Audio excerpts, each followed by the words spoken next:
We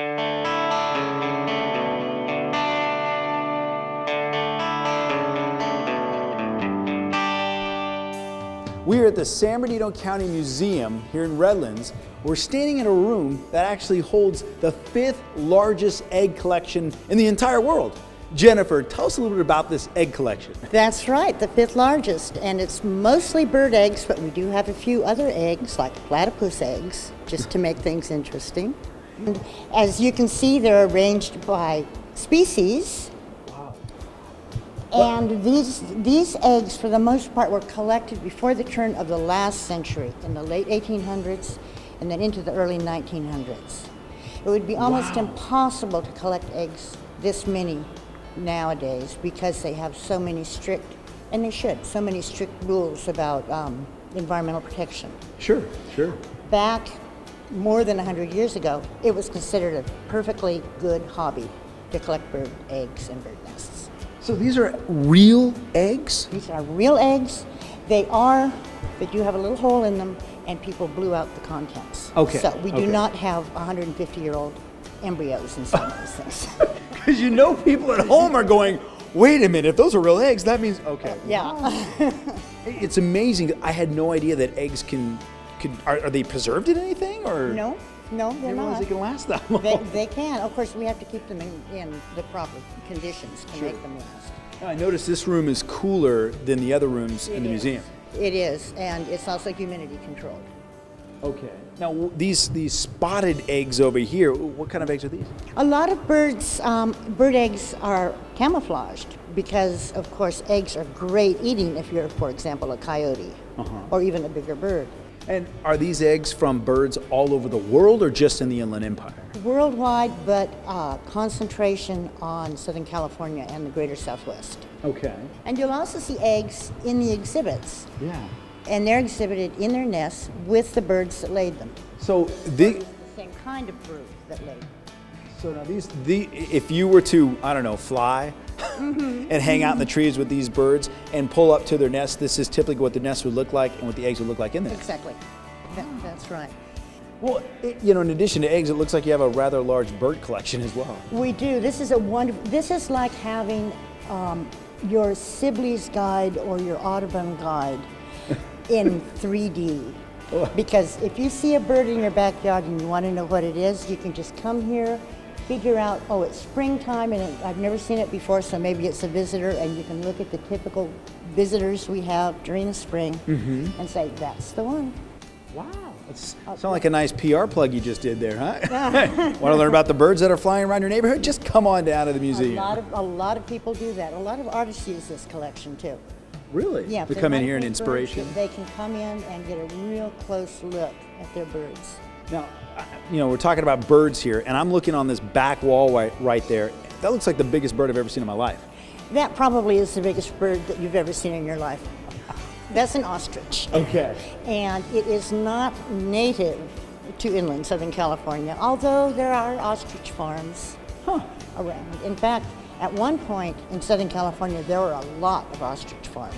And more birds. And more birds. Look at this long hall we just walked in. There's just birds and birds and birds. These are water birds. These are water birds. So those are land birds, these are water birds. I didn't realize there were that many birds, period. Oh, yeah. Wow. And we pretty much have one of each, sometimes more. Oh my goodness. All right, so let's go check out some other cool stuff. Sure.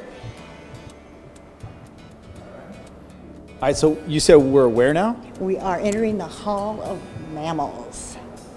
Whoa! You really do have a polar bear. We do have a polar bear.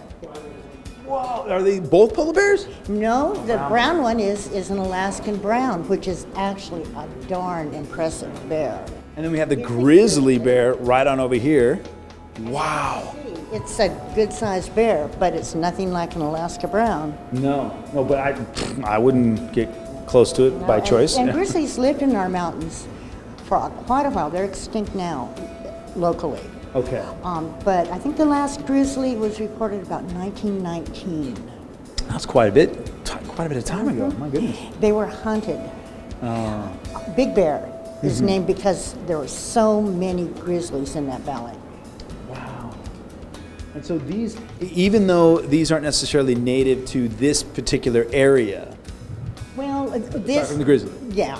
Okay. And our pumas, of course, also known as mountain lions, also known as cougars. Okay. Same animal. So there is some relation to this area. Yes. Yes. We have a bison. Wow. Bison. Bison used to live here during the Ice Ages. I didn't know that. Yes, indeed. Oh my goodness. And they look very much the same.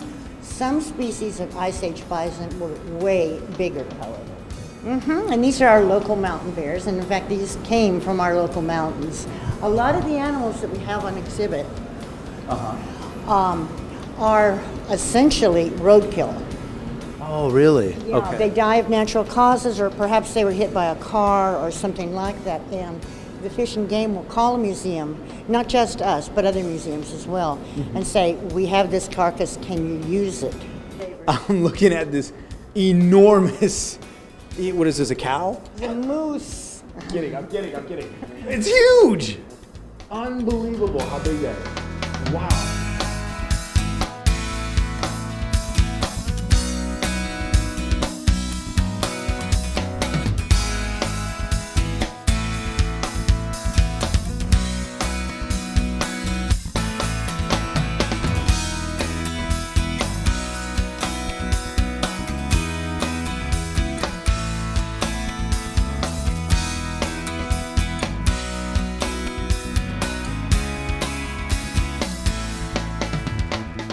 So we are in Crossroads in History Hall, and I'm here with Michelle. Now, Michelle, tell us a little bit about this section of the museum. Well, this is an exciting area. This is our History Division exhibit area in the museum, and I want to show you some of our wonderful vehicles. This is one of my personal favorites, the 55 Chevy Bel Air. It's a beauty, and it's in front of a beautiful backdrop of the Wigwam Motels, and I know you know the Wigwam Motels. We've been there. Yes, and I thought it was just a perfect shot to place this car in front of. This is a great example of one of our transportation vehicles that's here in the Crossroads and History Hall. Wow. Our region in San Bernardino County has a really rich history having to do with transportation, and so that's one of the themes that we explore in this hall.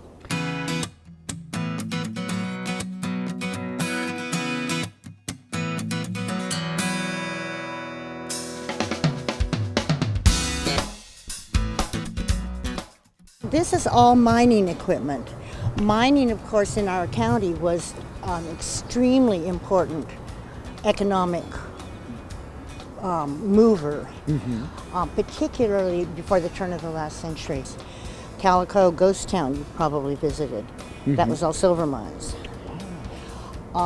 Mining is still a huge industry in the county, but now it's mostly sand and gravel.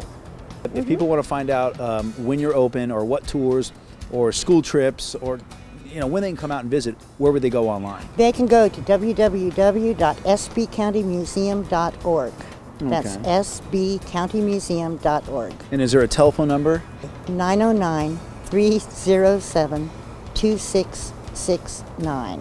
Okay. Well, Jennifer, thank you so much. It's been indoor, outdoor. This has been awesome. And again, another gem right here in the Inland Empire in Redlands, right in our own backyard. Thank you so much.